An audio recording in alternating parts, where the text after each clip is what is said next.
Hello বন্ধুরা, জানো টুনি পাখি, মিনু মাসি আর কালু কাক স্বপ্ন দেখলো যে তারা অনেক ধনী হয়ে যাবে।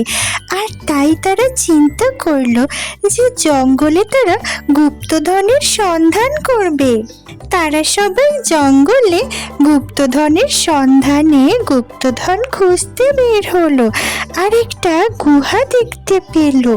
তারা সব জায়গায় খুঁজলো কিন্তু গুপ্তধন কোথাও খুঁজে পেল না।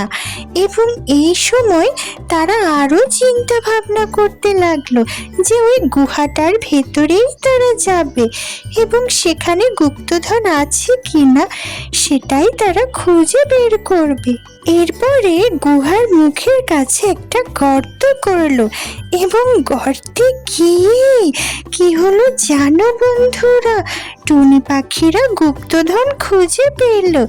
তারা অনেক স্বর্ণ মুদ্রা পেল, একটা স্বর্ণের কলসি পেল আর কিছু ফলের বীজও পেল। বন্ধুরা, মজার মজার টুনি কার্টুন ভিডিও দেখতে চাইলে আমাদের চ্যানেলটি সাবস্ক্রাইব করো। সাবস্ক্রাইব করলে প্রতিদিন কার্টুন দেখতে পারবে। এবারে গল্পে ফিরে আসা যাক। তারপর মিনু মাসি সেখান থেকে স্বর্ণ মুদ্রাগুলো নিয়ে গেল আর কালু কাককে দিল সেই ম্যাজিক ফলের বীজগুলো।